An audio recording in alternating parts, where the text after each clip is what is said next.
46. Mobil truk yang Gavin kemudikan melaju cepat di jalan tol.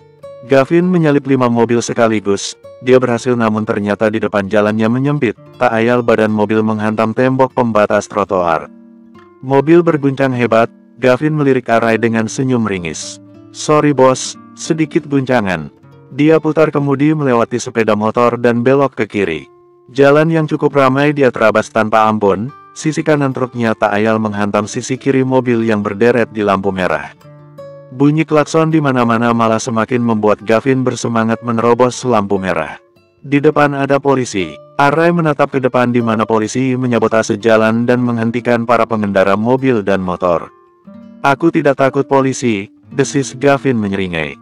"Tapi mereka menghalangi jalan," timpal Arai datar. "Apa kamu berencana menabraknya? Kalau mereka tidak menghindar maka akan aku lakukan," seru Gavin terkekeh. Berbaik hati, dia tekan klakson beberapa kali menyuruh para polisi lalu lintas itu minggir dari jalannya. Polisi yang berada di tengah malah menunjukkan gestur meminta berhenti, dengan polosnya menambah pembatas jalan. Gavin sama sekali tidak menurunkan kecepatan, suara klaksonnya semakin berseru kencang tanpa jeda. Detik-detik menegangkan saat tubuh para polisi itu tinggal beberapa jengkal dari hantaman truk dan Arai mengembuskan napas lega saat mereka melompat cepat menjauhi jalan. Arai mengintip dari jendela. "Mereka selamat, syukurlah," timpal Gavin. "Mereka ngeyel sih, sudah aku kasih klakson tetap diam saja. Kabar buruknya mereka mulai menyusul," tambah Arai menatap tajam Gavin. Bunyi sirine memaksa Gavin melirik spion. Bukannya panik seperti Arai, lelaki yang lengannya penuh tato itu malah menyeringai senang. "Sudah lama aku tidak main kejar-kejaran, ini akan jadi permainan yang sangat menyenangkan." Gavin menyipit memandang spion, dia turunkan kecepatan membuat Arai mengomel. Saat satu dari 5 mobil polisi itu berniat mendahului laju mobilnya, Gavin belokkan setir dan membuat mobil kecil itu terlempar ke trotoar. Bunyi sirinenya yang keras membuat Gavin terbahak keras. "Sorry Pak Polisi tercinta." Di tikungan tajam depan lelaki itu sama sekali tidak menurunkan kecepatan. Satu sepeda motor dari arah berlawanan terpental ke jurang karena kondisi tikungan yang tajam. Bunyi letusan terdengar, Gavin mengumpat menyadari mobil mulai sulit dikendalikan. Truk yang berisi pasir dengan beban yang berat membuat kemudi jadi kian sulit. Pada hitungan ketiga lompat dari jendela. Perintah Gavin tegang. "Bagaimana dengan dirimu?" tanya Arai dengan wajah panik. Mobil sudah tidak terkendali. Sisi badan kanan sudah rusak karena menabrak tembok pembatas. "Aku akan menyusul," kata Gavin melirik spion. "1," ucap Gavin. Arai melepas safety belt dan membuka pintu mobil. Embusan angin kencang membuat wajahnya menegang. 2, 3, Arai melompat turun dan menikmati guncangan saat tubuhnya terhempas angin kencang. Tubuhnya menabrak tembok pembatas dan jatuh ke jurang setinggi 4 meter berisi ilalang. Sejenak, Arai tidak berani membuka mata dan hanya merasakan bagaimana wajahnya dialiri cairan berbau amis. Bunyi ledakan yang keras membuat kelopak mata itu terbuka seketika. Arai berusaha bangun dari ilalang yang menguncinya. Bocah itu merangkak dan bersandar pada tembok pembatas yang rusak. Di hadapannya, 4 mobil polisi terbakar menghantam truk yang melintang menghalang jalan. Arai menahan napas. "Apa Gavin selamat? My little boss." Arai tersentak dari lamunannya. "Gavin, kupikir kamu sudah mati." Gavin menyeringai. "Sudah kukatakan aku akan selamat. Sebaiknya kita segera pergi dari sini." Gavin melirik jalanan yang mulai ramai karena lalu lintas yang tersendat. Para polisi itu akan semakin banyak. "Bagaimana kita selanjutnya?" "Aku sudah menghubungi anak buahku, mereka menunggu kita di depan gedung kosong." "Oke," sahut Arai. Beriringan, kedua manusia beda generasi itu menyusuri rerumputan berusaha menghindari perhatian ratusan orang yang memadati jalanan. Butuh waktu sekitar 15 menit untuk sampai di jalan raya. Di sana, Gavin menunjuk 2 buah mobil di depan rumah kosong. "Mereka sudah menunggu kita. Apa kakimu baik-baik saja?" tanya lelaki berambut gondrong memandang khawatir Gavin. "Aku baik-baik saja," jawab Gavin. "Siapa dia?" tanya mereka menatap Arai tajam. Gavin membuka pintu mobil. "Silakan masuk, Arai." "Siapa sih dia?" desis salah satu anak buah Gavin. Gavin menjawab tanpa suara, "Dia April." "Serius loh?" "Shut up, tugasmu cuma menyetir." Mereka kemudian memasuki mobil dan melaju kencang membelah jalanan. "Aku sudah melacak keberadaan target, Mereka sekarang sedang di perjalanan, lapor salah satu anak buah Gavin. Bagus, komentar Array. Mana pesananku? Tanya Array datar. Ada di belakang. Gavin meraih satu kotak dari jok belakang. Dia berikan kotak itu pada Array. Isinya pistol kecil. Ini seperti pistol mainan tapi kekuatannya dalam melumpuhkan musuh sangat baik. Tapi kamu tidak bisa memakainya tanpa mencoba dulu, nak. Kiki lelaki pelontos memandang Array penuh humor. Lelaki itu jelas masih tidak percaya mereka bekerja pada bocah sekecil itu. Walaupun kecil, menarik pelatu pistol itu membutuhkan kekuatan yang besar. Array memandang lelaki pelontos itu dengan tajam. Kalau begitu aku akan berbaik hati mencoba pistol ini ke kepalamu. Lelaki itu langsung diam dengan wajah pias. Target berada 100 meter dari posisi, ucap Gavin mencairkan ketegangan di mobilnya. Mereka rombongan, kita harus atur strategi. Suruh anak buahmu di belakang mengecoh mereka, perintah Array tegas. Oke, puluhan menit hanya saling mengejar, Gavin memberanikan diri mengeluarkan kepalanya di tengah adu tembakan yang bisa saja melubangi kepalanya. Oke, nak, jangan sampai melesat. Dengan teknik luar biasa dalam menembak di jarak jauh, peluru yang Gavin keluarkan berhasil menembus ban depan mobil yang membawa Wijoyo. Butuh beberapa menit dan mobil itu menabrak pohon karena hilang kendali. Menyadari mobil mereka sudah tidak bisa dikemudikan, para bodyguard Wijoyo menghambur keluar dengan Wijoyo di tengah. Menunduk, teriak Gavin. Beberapa peluru yang dikeluarkan beberapa bodyguard Wijoyo berhasil memecahkan kaca mobil. Gavin melompat keluar dan membidik salah satu pemegang senjata. Hanya butuh satu peluru dan lelaki berpakaian serba hitam itu terjatuh dengan dada mengucurkan darah. Tersisa 3 bodyguard yang perlu mereka habisi. Hati-hati, my little boss, ucap Gavin, lalu Array melompat keluar. Mobil pertama telah berhasil mengecoh mobil pengawal Wijoyo, tinggal mereka yang memegang peranan kunci. Satu anak buah Gavin di mobil mereka sudah tumbang satu, tersisa satu lelaki pelontos, Gavin dan Array. Posisi mereka memang kalah jumlah karena bodyguard yang melindungi Wijoyo ada 4. Tapi Array sudah mengatur strategi. Tugas kalian mengecoh para bodyguard itu, Wijoyo biar jadi urusanku. Siap, oke. Array berlari kencang melewati beberapa peluru yang melewati tubuhnya. Dengan sedikit keberuntungan dan tekad kuat, Array berhasil bersembunyi di samping mobil. Wijoyo sudah kehilangan pelindung, lelaki tua itu bersembunyi di balik tembok pembatas. Array melempar batu kerikil. Halo selamat sore, kakek. Sapa Array riang, khas anak kecil. Wijoyo melotot tajam. Kamu, bisakah kita main pistol-pistolan? Tanya Array polos. Dari berjongkok dia berdiri dan menunjukkan pistol kecilnya. Dasar anak kurang ajar, kenapa kamu bisa ada di sini? Desis Wijoyo tidak habis pikir. Belum menyadari kalau bocah kecil polos itu yang mendalangi rencana pembunuhannya. Wijoyo juga tidak tahu kalau pistol yang Array pegang adalah pistol sungguhan. Aku diajari selalu membalas kebaikan orang kakek. Kamu berbaik hati membuat kaki ibuku hampir diamputasi, maka izinkan aku membuat kakimu juga berakhir sama. Array arahkan moncong pistolnya dan menarik pelatuk. Anak buah Gavin benar, rasanya berat sekali. Pistol kecil itu mengeluarkan peluru dengan dorongan yang kuat, Array sampai terdorong ke belakang.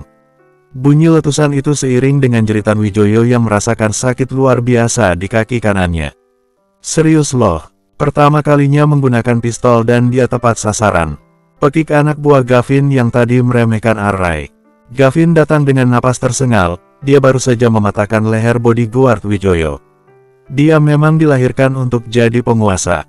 Bersambung. 47. Lelaki bertelanjang dada itu memekik kaget saat mata-mata miliknya menginformasikan berita hangat.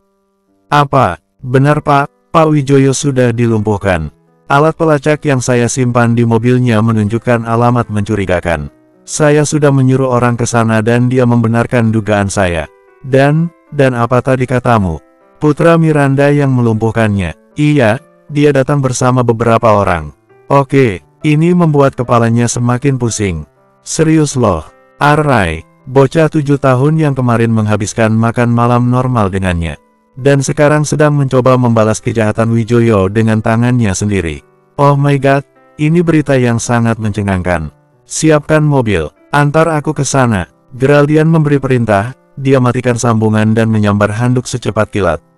Arai siap menarik pelatuk kedua kalinya untuk membuat kaki Wijoyo benar-benar setimpal dengan kaki ibunya saat mobil Range Rover berdecit di sekitar mereka. Itu bukan mobil anak buah Gavin. Bisa jadi itu mobil pengawal Wijoyo. Bergerak waspada, Gavin dan anak buahnya yang tersisa melayangkan ujung pistol. Geraldian keluar dari mobil dengan kedua tangan terangkat. "Aku berada di pihak kalian," teriaknya. "Geraldian, cucuku, selamatkan aku," teriak Wijoyo keras. Anak buah Gavin tidak menurunkan moncong pistol dari kepala Geraldian. "Arai, kamu tahu aku berada di pihak mana?" Geraldian menyadari posisinya sulit sekarang untuk dipercayai. Lelaki tua yang sedang mereka jadikan target adalah kakek kandungnya. Tapi sebenarnya dibanding Arai, Geraldian lebih ingin menghabisi Wijoyo lebih dari apapun. Selama menjadi cucu Wijoyo, kakeknya itu tidak pernah memberinya kebahagiaan. Hanya kepahitan yang membuat benaknya dipenuhi dendam. Arai memandang tajam Geraldian, mata tidak pernah berbohong. Tatapan Geraldian amat tulus. "Lepaskan dia, dia di pihak kita," perintah Arai yang langsung disetujui Gavin dan anak buah Gavin. Moncong pistol mereka turunkan, tapi tidak sedikit pun menurunkan kewaspadaan. Geraldian berjalan menghampiri Arai. Arai berkata tajam, "Aku akan menembak kaki kakekmu sekali lagi. Tanpa atau dengan izinmu aku akan tetap melakukannya. Aku mengatakan hal ini bukan meminta izinmu melainkan hanya ingin memberitahu karena kamu cucunya." Geraldian mengalihkan tatapan dari Arai ke wajah bersimbah air mata Wijoyo, kakek kandungnya. "Nak, selamatkan kakek dari bocah mengerikan ini," lirik Wijoyo terisak-isak. "Dia sudah menembak kakiku. Apa kamu yang menabrak Miranda?" Jawabannya sudah pasti ya. Tapi Geraldian hanya ingin mendengar jawaban langsung dari mulut kakeknya. "Tidak, bohong Wijoyo. Jelas-jelas kamu yang merencanakannya," desis Arai tersulut emosi. Tanpa menunggu lagi diarahkan moncong dan menarik pelatuk. Bunyi letusan membuat Wijoyo spontan memejamkan mata. Dia tidak merasakan apapun. Saat membuka mata dia langsung tersenyum melihat Geraldian mendorong pistol Arai dan membuat pelurunya melesat ke semak-semak. Gavin dan anak buahnya sudah menduga ini. Dia segera menjadikan Geraldian sasaran tembakan, tapi dua pengawal yang Geraldian bawa mengunci gerakan mereka. Arai menatap Geraldian. "Apa yang telah kamu lakukan?" "Aku ingin melakukannya," desis Geraldian. "Apa?" sentak Arai. "Aku yang akan melakukannya," seru Geraldian merebut paksa pistol di genggaman Arai dan menarik pelatuk. Bunyi letusan terdengar bersamaan dengan jeritan Wijoyo. Geraldian menyerahkan kembali pistol ke pemiliknya. Napas lelaki itu memburu. "Aku sudah lama ingin melakukannya." Arai diam membeku. Geraldian berjalan menuju pengawalnya. "Bereskan lelaki tua itu." "Siap, Pak." "Ayo, Arai," panggil Geraldian menyuruh bocah itu memasuki mobilnya. "Kita harus mengupah anak-anak buahmu atas pekerjaannya." Arai melangkah riang dengan senyum mengembang. Pukul 7 malam, Arai yang dahinya diperban duduk melahap paha ayam dengan Geraldian menatapnya takjub. "Apa aku jelek dengan perban di kepala begini?" tanya Arai mendongak. "Tidak, memangnya kenapa? Dari tadi kamu terus menatapku, kupikir perban ini penyebabnya," cetus Arai selesai menghabiskan satu ayam. Dia mendongak meminta izin mengambil paha ayam kedua. Geraldian terkekeh mengizinkan. "Aku hanya takjub melihat bocah luar biasa jenius ternyata masih bisa bersikap normal," terang Geraldian menunjuk ayam di hadapannya. "Dibanding restoran yang menyajikan steak enak, kamu malah meminta datang ke restoran ayam cepat saji, dan kamu juga suka paha ayam." "Paha ayam jadi favoritku," seru Arai terkekeh. "Aku bosan makan sayur terus setiap hari, sudah mirip kambing saja, sekali-kali aku juga ingin makan makanan cepat saji." "Miranda akan membunuhku kalau tahu anaknya aku bawa ke KFC," keluh Geraldian penuh nada humor. Arai terbahak keras mendengarnya. "Tapi teman-temanmu juga sepertinya suka makan ayam," komentar Geraldian melirik Gavin yang makan lahap. Porsi makan lelaki berotot itu sangat luar biasa. Gavin bahkan bisa menghabiskan satu paha ayam jumbo dalam sekali gigitan. "Mereka telah bekerja keras," seru Arai bangga. "Mereka bisa diandalkan. Tapi tetap saja kamu yang paling hebat, Rai. Kamu bosnya." "Biasa saja," cetus Arai. Dari meja yang terpisah dari Arai, Gavin beranjak menghampiri April. Arai menoleh. "Ada apa? Kami sudah selesai, ada yang perlu kami kerjakan sekarang, kami pergi duluan." "Oke," sahut Arai. Sepeninggalnya Gavin dan Raja, lelaki pelontos bawahan Gavin, Geraldian yang berwajah bingung mengeluarkan kebingungannya. April. Apa namamu April? Geraldian seperti pernah mengenal nama itu sebelumnya. Gumam Array pelan. Sebenarnya dia tidak suka nama samarannya diketahui orang, namun karena Geraldian sudah melihat langsung bagaimana kepribadian sesungguhnya dari balik tubuh bocahnya, rasanya sudah terlambat mengelak. Aku seperti mengenal nama itu, gumam Geraldian. Array memilih melahap paha ayam lagi. Apa kamu yang mengirimiku email-email itu? Tanya Geraldian serius, dia ingat nama itu sekarang. April tahun 102 adalah username email misterius yang menerornya kemarin. Akun email itu selalu mengatakan satu hal bertanda peringatan ditandai dengan bukti. Kamu, Rai, ulang Geraldian tidak percaya. Array menghentikan kunyahannya sejenak untuk mengangguk. Setelah itu dia kembali mengunyah ayamnya. Oh my god, aku senang sekali. Lirik Geraldian terkekeh senang. Akhirnya aku tahu siapa akun misterius itu. Geraldian memandang takjub Array yang kini melahap ayamnya dengan rakus. Semakin lama menghabiskan waktu dengan Array, Geraldian semakin yakin 100% kalau Array adalah darah dagingnya. Ya, ia yakin sekali. Diam-diam Geraldian mensyukuri momen ini, berterima kasih pada Tuhan yang membuat hubungan Geraldian dengan Array jadi sebaik ini. Geraldian tiba-tiba berkaca-kaca. Dia terharu. Geraldian tidak menyangka punya putra sebesar ini, dengan kecerdasan yang tinggi dan sifat superior sepertinya. Geraldian merasakan cairan bening mengaliri pipinya, cepat-cepat lelaki itu menghapusnya. Apa kamu menangis? Tanya Array polos. Tatapannya begitu bingung. Dia tidak tahu kenapa lelaki dewasa di hadapannya ini tiba-tiba menyusuti air mata di pipinya. Array tahu mereka berdua tidak tahan pedas, tapi saus yang datang bersama ayam tidak mereka sentuh sama sekali. Aku kelilipan, jawab Geraldian terkekeh.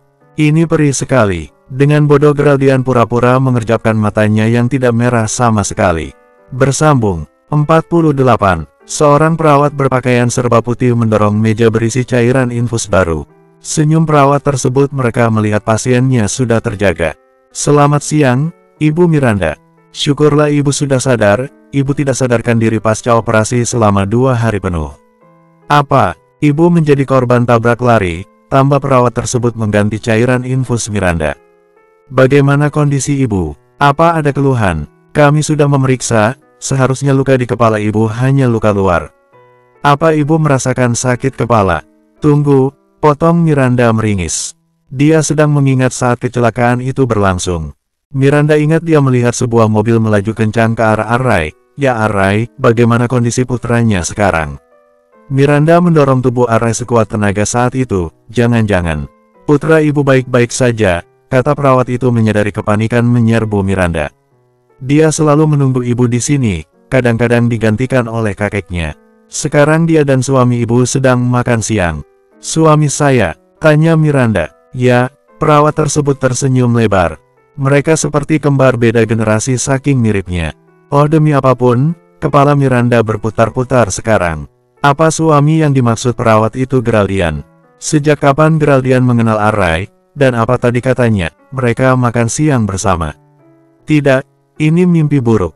Apa kepala Ibu pusing? Sepertinya itu efek tidak bangun selama 2 hari, jadi organ-organ tubuh Ibu Miranda perlu penyesuaian, sebaiknya Ibu istirahat dulu. Kepala saya pusing sekali, gumam Miranda meringis. Bukan karena efek pasca operasi ataupun koma selama 2 hari penuh. Kepalanya pusing karena khawatir Geraldian bisa saja mencuri Array darinya. Array menyibak gorden tinggi berwarna coklat susu itu, dan seketika kolam renang berbentuk bulat sempurna langsung menyapa penglihatannya. Apa kamu suka? Tanya Geraldian turut bergabung, memandang biru jernih kolam renang dari lantai 2. Aku sengaja mendesain kolamnya tepat di depan kamar utama. Aku selalu merasa menatap air jernih bisa membuat pikiranku damai.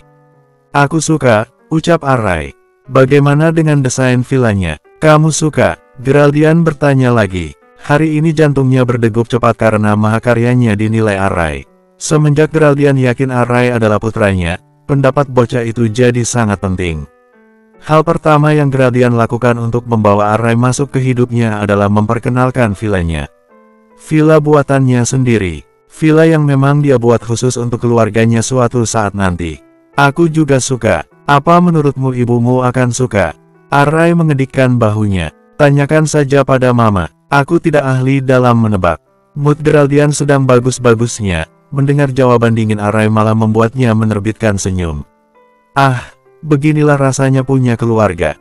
Oh iya, Geraldian lupa mengatur silen di ponselnya. Kalau ada apa-apa di rumah sakit mengenai kondisi Miranda dia tidak akan tahu. Geraldian merogoh ponselnya dan melotot melihat beberapa panggilan dari rumah sakit. Kenapa? Tanya Arai memindai wajah panik Geraldian.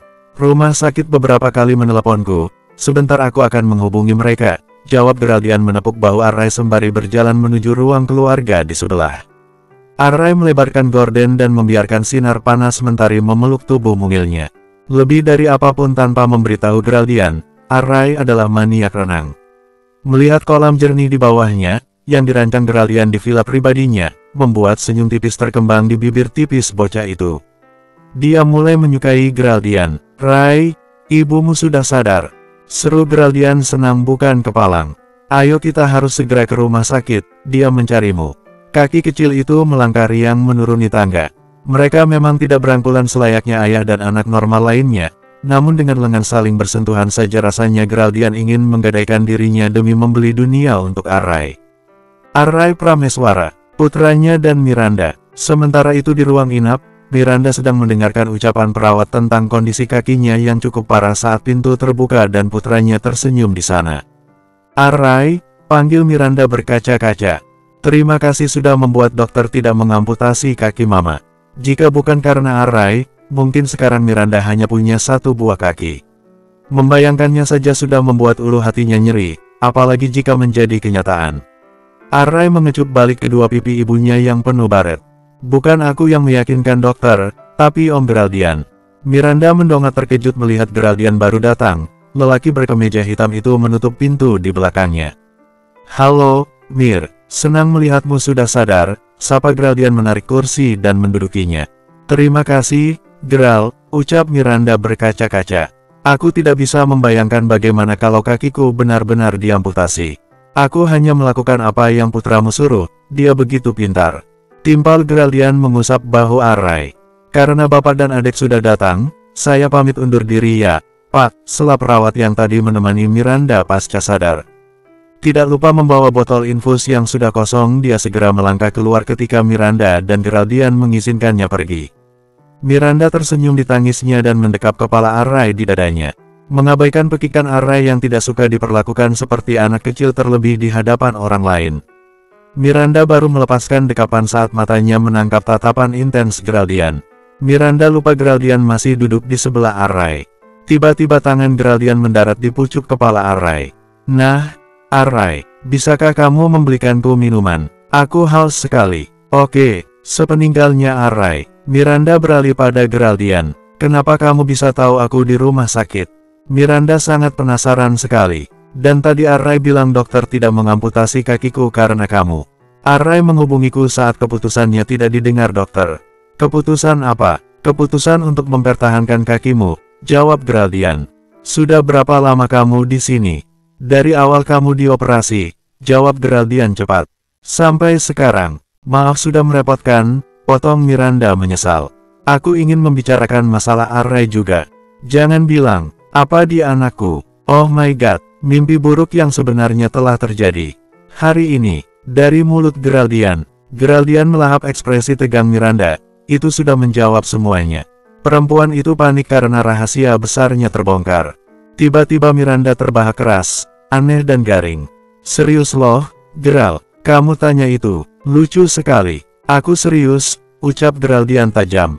Miranda menyusuti sudut matanya yang berair karena tawanya yang lebar. Dari mana sih kamu punya pemikiran kalau Arai itu anak kamu? Sudah kukatakan ayah Arai sudah meninggal. Arai bilang sendiri dia tidak tahu ayahnya di mana, desis Geraldian. Aku memang tidak memberitahu bahwa ayahnya meninggal, aku hanya membuat sesuatu tentang ayahnya tidak jelas, tekan Miranda masih terkekeh. Tapi wajahnya mirip. Geraldian tetap bersikukuh. Mir, kamu hanya perlu jujur, lirik Geraldian menyasar jemari dingin Miranda. Miranda menggigit bibir, membiarkan jemarinya dilingkupi jemari hangat itu. Untuk apa? Untuk apa berkata jujur pada lelaki yang sama sekali tidak mengingat malam 7 tahun lalu? Dia tidak sebodoh itu untuk ditipu. Geraldian menyabotase dirinya jadi orang yang tidak patut dipercayai semenjak melupakan malam itu. Wajah keras Miranda memaksa Geraldian mengatakan masa kelamnya. Mungkin ini bisa jadi obat bagi kekeras kepalaan Miranda. Aku pernah mengalami kecelakaan 7 tahun yang lalu, Mir, aku kehilangan sebagian ingatanku. Cengkeraman jemari Miranda di tangan Geraldian semakin menguat. Aku tidak tahu apa yang hilang, tapi melihat Arai sekarang dan bagaimana perasaanku yang selalu ambigu saat berada di sampingmu membuatku berpikir, mungkin kamu merupakan potongan kenanganku yang hilang. Tiba-tiba Miranda melepaskan genggaman dengan kasar. Aku ngomong begini hanya ingin tahu Mir, aku tidak punya niat buruk mengambil Arai dari tanganmu, ucap Geraldian lirih. Apa kamu benar-benar hilang ingatan? Ya, jawab Geraldian cepat. Dia bawa jemari Miranda menyasar rambutnya, di sini bekasnya, Mir. Aku ketabrak mobil, aku tidak tahu pasti kejadiannya tapi kata keluargaku aku koma selama 3 hari, dan bangun dengan ingatan simpang siur. Miranda merasakan tekstur bekas jahitan di sela rambut lebat Geraldian, garisnya yang amat panjang membuat Miranda berkaca-kaca. Dia merasa bersalah sudah berpikiran yang tidak-tidak ke Geraldian. Ya Geraldian, jawab Miranda terisak. Arai adalah putra kita. Bersambung. 49. Ya, Geraldian. Arai adalah putra kita. Geraldian sudah menduga jawabannya. Namun mendengar langsung dari mulut Miranda membuat perasaannya tercabik-cabik. Ini sulit dipercayai. Tidak pernah terpikirkan sedikit pun kalau Geraldian bakalan punya darah daging yang kini sudah bisa disuruh beli air mineral. Ini sulit dipercayai. Ini membuat perasaannya diaduk-aduk. Geraldian berkaca-kaca, keluh untuk berkata-kata. Maaf, isak Geraldian. Maaf sudah melupakan kalian dan membiarkan kalian hidup sendirian. Tidak, lirih Miranda menggenggam jemari Geraldian. Aku harusnya yang minta maaf. Maaf tidak pernah mengabari kehadiran Arai di dunia ini. Kenapa, Mir? Tanya Geraldian terluka. Kita sudah lama bekerja bersama. Apa kamu memang berniat menyembunyikan Arai dariku selamanya? Miranda menggeleng dengan mata bersimbah air bening. Aku terpaksa, Geral. Aku pikir sikap bodoh amat kamu karena kamu memang tidak mengingatku. Aku tidak tahu kalau kamu hilang ingatan. Aku tidak tahu harus bicara apa, kata Geraldian mengusap sudut matanya. Aku takut kamu mengambil Arai dariku. Miranda menyorot tajam Geraldian. Dia katakan alasan sejujurnya menyembunyikan Arai. Aku takut kamu menuntutku di pengadilan atas hak asuhnya. Aku takut, Geral. Isak tangis Miranda dan gemetar tubuhnya membuat Geraldian diliputi perasaan haru. Lelaki itu bergerak mendekap Miranda, menyandarkan kepala perempuan lemah itu di bahu kokohnya. Listen, Mir, aku tidak akan mengambil apapun milik kamu. Aku tidak berani mengambil Arai dari ibunya sendiri. Marahku padamu bukan berarti aku ingin mengambil hakku sebagai ayah. Tidak, Mir, aku tidak sepicik itu. Kamu harus berjanji, Geral. Aku janji, sayang. Berhentilah menangis. Kamu harus berjanji dulu. Sentak Miranda masih diliputi tangis. Aku berjanji, bentak Geraldian. Aku berjanji dengan seluruh hidupku, Mir. Bunuh aku kalau mengambil Arai dari hidupmu. Geraldian mengecup pucuk kepala perempuan itu lama. Mengalirkan rasa nyaman yang semoga membuat perempuan itu tahu kalau ucapannya bukan omong kosong. Ups, apa aku datang di saat yang tidak tepat? Ucapan Arai sontak membuat Miranda mendorong dada bidang Geraldian keras. Mengurai pelukan. Malam hari di kamar VIP Miranda. Geraldian, panggil Miranda dengan suara lirih. Geraldian yang sedang berkutat di depan laptopnya mendongak, sejenak melupakan grafik-grafik saham perusahaan yang sedang dia tinjau. Kenapa, Mir? Aku mau pipis, lirih Miranda meringis malu. Kenapa tidak bilang pas suster datang tadi? Tadi aku belum kebelet, seru Miranda kesal. Aku inginnya sekarang.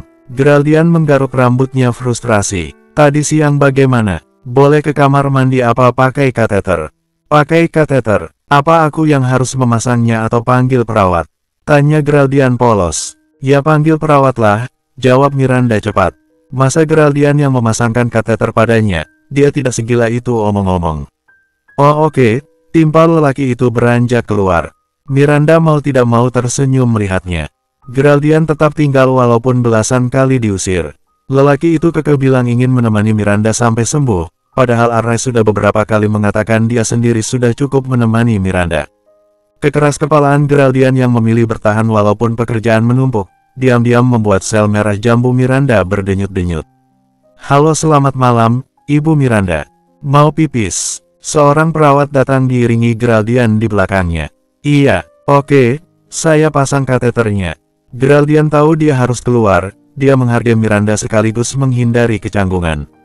Setelah perawat keluar pertanda Miranda sudah selesai pipis, Geraldian kembali masuk. Terima kasih, ucap Miranda tulus. Oke, balas Geraldian. Di luar dugaan Miranda, lelaki itu tidak melanjutkan pekerjaannya dan malah menarik kursi di samping ranjang Miranda. Tentang Array, apa aku punya syarat khusus saat ingin menemuinya? Miranda melirik putranya yang lelap di sofa lebar. Tidak, kamu bisa menemuinya kapanpun. Tidak terasa sudah 1 minggu Miranda dirawat di rumah sakit. Kakinya yang mengalami kerusakan parah dengan tulang yang patah kini mulai bisa digerakkan, walaupun masih belum bisa dipakai berjalan sempurna sebenarnya. Sebelum Mama pulang dari rumah sakit, apa aku boleh pergi dengan Om Geraldian? Miranda menyipit. Kemana? Geraldian tidak bilang apapun pada Mama. Dia mungkin lupa bilang, timpal Array. Ray, kamu sudah tahu kan kalau Geraldian itu ayah kamu? Tanya Miranda tiba-tiba pindah topik. Miranda sudah mengenal putranya luar dalam, dia tahu di balik diamnya Array mengandung banyak informasi penting. Makanya Miranda tidak heran ketika Array mengangguk. Ya, aku sudah tahu. Sejak kapan? Sudah lama. Maaf, Ray. Untuk apa? Untuk apa? Karena menyembunyikan fakta ayahmu, Mama merasa bersalah. Aku tahu Mama melakukannya demi kebaikanku, ucap Array bijak. Apa rencana kita mendapat restu? Tiba-tiba Geraldian membuka pintu. Sepertinya baru pulang dari kantor dengan jas terkancing rapi dan dasi mengikat sempurna. Sudah, jawab Array antusias. Apa iya? Tanya Geraldian ke Miranda. Iya, jawab Miranda menghela napas. Silakan bersenang-senang sebelum kembali menjaga orang sakit. Array mendaratkan kecupan ringan ke pipi kanan Miranda. Aku senang kau menjaga Mama. Kami pergi dulu. Geraldian melirik Miranda dengan penuh arti. Apa aku juga boleh berpamitan seperti yang dilakukan Array? Lakukan dan aku akan mencincangmu. Berarti jawabannya tidak, keke Geraldian dan hanya mengusap pucuk kepala Miranda. Aku pinjam Array dulu sebentar. Dari ribuan tempat yang Geraldian tawarkan, Array hanya memilih 3 tempat: perpustakaan, restoran ayam cepat saji dan toko komputer. Semua opsi tempat hiburan bocah 7 tahun seperti kebun binatang, waterbomb, arena bermain, dan pacu kuda ditolak mentah-mentah. Kenapa dengan buku itu? Tanya Geraldian melihat Array menimang 2 buku biografi tokoh pahlawan nasional. Aku bingung mau beli yang mana. Kenapa tidak beli keduanya? Meringis, Array menjawab. Ibu punya peraturan. Lebih baik beli buku 1 tapi dibaca daripada beli banyak tapi tidak dibaca. Lagi pula, uangku juga pas-pasan. Karena sekarang tidak ada Mama, kenapa kita tidak langgar saja peraturannya? Boleh, tentu saja. Lagi pula aku yang traktir. Oke deh, terima kasih ya. Siap. Menjelang sore hari di mana mereka sudah berniat pulang karena tujuan tempat mereka sudah terlaksana dan sedang berjalan ke basement mengambil mobil, satu rombongan yang amat Geraldian kenal melambai padanya. Geraldian, suara riang itu berasal dari ibunya. Mereka keluargaku, ucap Geraldian memberitahu Array. Kamu tahu, Pak, Vanigio, adik Geraldian, melirik kakak sulungnya lancang. Di saat kantor sedang kacau, wakil direktur lengkap dengan sekretarisnya absen ke kantor. Mereka membuat para pegawai menggosipkan hubungan gelap. Kamu, desis Rasongko menatap tajam Geraldian. Sudah kuperingatkan jangan buat masalah pribadimu menghancurkan Elf Corps Group. Aku memang tidak datang ke kantor tapi bukan berarti tanggung jawabnya aku sepelekan, bela Geraldian tersulut emosi. Aku tidak mau tahu, Elf Corps GEOUP tidak boleh kamu abaikan cuma karena sibuk mengurus anak haram. Rasongko mendesis menatap Array. Mendengar Array diejek anak haram, emosi Geraldian benar-benar berkobar. Katakan sekali lagi kalimat sialan itu dan aku akan menonjok mulutmu. Geraldian, ibunya memanggil lirih. Begitulah sifat Geraldian, Ma, timpal Vanigio mengompori. Dia bengis. Kamu kan yang membuat kakekmu cacat. Gertak Rasongko emosi. Dia cacat karena ulahnya sendiri, jawab Geraldian merangkul bahu Array. Array menatap mata Rasongko tajam, ia turut menimpali. Manusia menuai apa yang dia panen. Dia mendapatkan apa yang dia berikan kepada orang lain. Bersambung, 50. Setelah Array membela Geraldian dengan kalimat cerdasnya, Vanigio menjadi orang pertama yang tersulut emosi. Hei nak, jaga mulutmu. Anak-anak seumuranmu sedang sekolah sekarang bukannya main-main. Desis Vanigio meringsek hendak memukul Arai. Asisten Rasongko segera menahan bahu putra kedua itu. Agak mencengkeram demi mengimbangi tenaga Vanigio.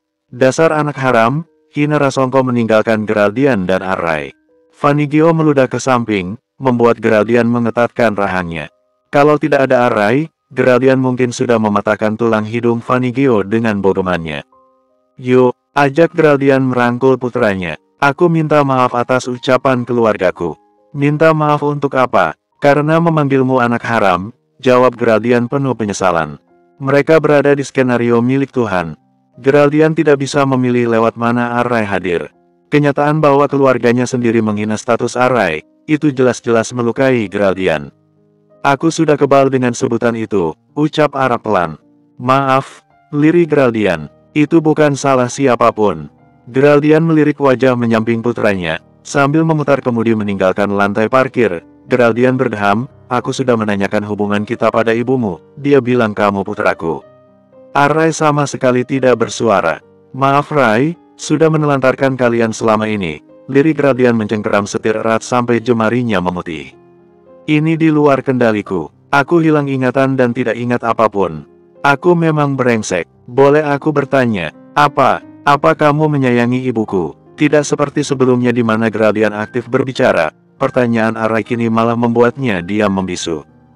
Geraldian tidak tahu bagaimana perasaannya pada Miranda.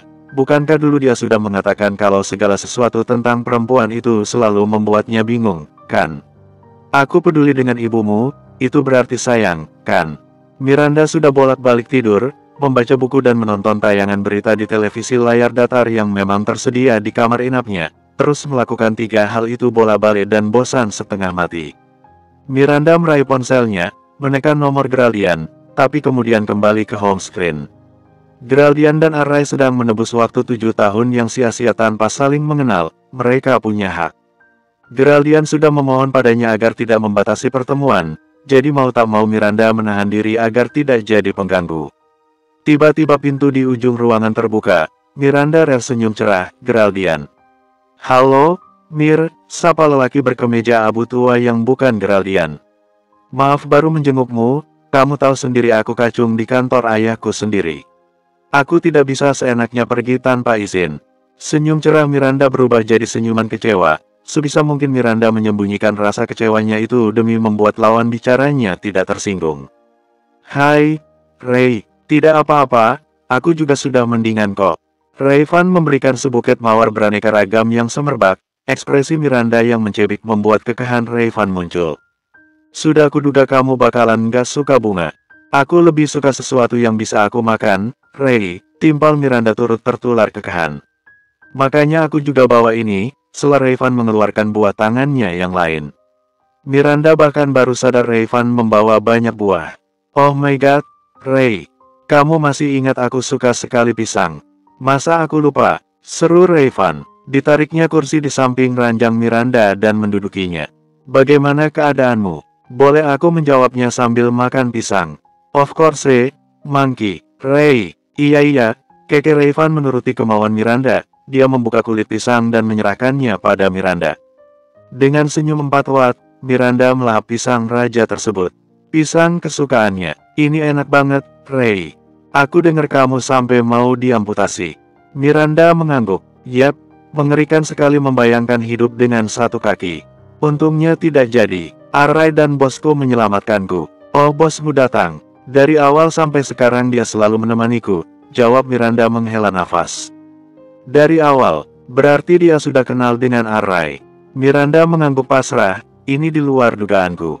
Tapi syukurlah semua berjalan lancar. Rayvan tidak menimpali ucapan Miranda lagi. Miranda penasaran menelisik, ternyata Rayvan sedang melamun. Ray, apa tidak ada kesempatan lagi bagiku, Mir? Selalu seperti ini, keluh Miranda. Ray, kamu tahu sendiri aku hanya menganggapmu teman baik. Kamu tahu bagaimana perasaanku padamu, Mir, lirih Rayvan menipiskan bibirnya. Maaf, Ray, gumam Miranda menatap pot kaktus di atas meja. Dia tidak berani melirik lelaki di hadapannya, dia takut terenyuh pada ekspresi kecewa Rayvan. Maaf, Apa sekarang kakimu baik-baik saja? Tanya Rayvan dingin mengalihkan pembicaraan. Tidak ada nada khawatir seperti awal. Miranda mencoba menjaga perasaannya yang kecewa. Ya, sekarang sudah membaik. Rayvan kemudian membisu. Tidak seperti kebiasaannya yang cerewet mirip perempuan. Kenyataan ini jelas-jelas melukai Miranda. Perasaan Miranda didera rasa bersalah yang tinggi. Inilah yang dia takutkan dari cinta pada teman dekat. Momen yang harusnya diisi dengan cerita seru dan tawa bahagia malah jadi canggung dan dingin. Aku mau pisang lagi, ucap Miranda pelan. Rayvan melirik Miranda tajam. Aku mau pisang, ulang Miranda semakin lirih. Tiba-tiba Rayvan tertawa keras. Mir, bisa tidak sih jangan bikin aku ketawa. Aku lagi kecewa nih ditolak perempuan yang aku sayang, tapi seenak jidat kamu malah minta pisang lagi. Aku memang ingin pisang. Aku Miranda mengelak dari cubitan Rayvan. Ray, jangan bikin aku bergerak, jarum infusnya semakin masuk ke dalam. Ups, sorry, ambilkan aku pisang. Dasar Mon, katakan sekali lagi dan aku akan mencekikmu. Demi apapun sikap barbar kamu tidak ada luntur-lunturnya, ya. Padahal kakimu digips loh, seru Rayvan menunjuk mata melotot Miranda. Tawa Rayvan menular pada Miranda. Kamar inap luas itu diisi oleh gemuruh dua manusia yang lama bersahabat. Kakiku yang digips bukan mulut dan mataku. Oh iya aku penasaran sekali kenapa bisa sampai tertabrak sih, Mir. Kamu biasanya teliti loh kalau menyeberang, sela Rayvan mengingat alasannya datang. Dia ingin menjenguk Miranda sekaligus mencari jawaban rasa penasarannya. Aku tidak hati-hati, Ray. Miranda memutuskan tidak menceritakan rencana pembunuhan Ray. Terlalu complicated dan malah akan memantik pertanyaan-pertanyaan lainnya dari Rayvan. Ya namanya juga nasib, nasi sudah jadi bubur, percuma juga kalau nyesel. Kapan rencana pulang? Sepertinya masih lama, dokter memastikan kakiku sudah aman dipakai bergerak. Oh iya, pamanku akhir-akhir ini sering bertanya kabarmu, ucap Rayvan. Pamanmu? Siapa? Kamu pernah berkenalan dengannya di acara ulang tahunnya? Oh, Pak Suwardi. Yap. Dia ingin bertemu denganmu. Aku juga tidak tahu kenapa dia ingin bertemu denganmu, kata Rayvan mengangkat kedua bahunya. Miranda mengingat kembali momen perkenalan mereka. Geraldian bersikap kurang ajar pada Suwardi, tapi seingatnya dia sama sekali tidak berlaku kurang ajar juga. Kenapa Suwardi ingin bertemu dengannya? Aku tidak bisa, Ray, ucap Miranda ramah, tanpa menunjukkan rasa bingungnya. Aku belum bisa kemana-mana. Kamu tahu sendiri aku pipis saja pakai kateter. Maksudku bukan sekarang, keke Rayvan geli.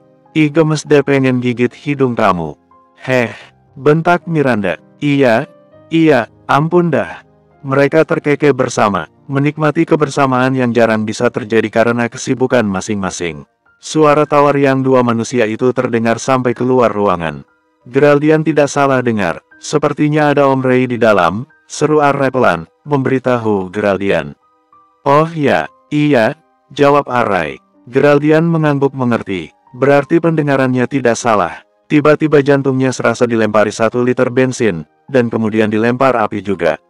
Jantungnya panas membara, segala sesuatu yang berkaitan dengan Miranda selalu membuatnya bingung. Kenapa Miranda selalu mahir membuat perasaannya memanas hanya melihatnya bersama lelaki lain? Ray, seru Geraldian menghentikan langkah putranya menuju pintu. Kenapa? Tanya Ray bingung. Tadi kamu tanya apa aku menyayangi ibumu kan? Ya Ray, aku menyayanginya dengan seluruh urat nadiku, jadi tolong bantu aku mendapatkannya. Bersambung, terima kasih.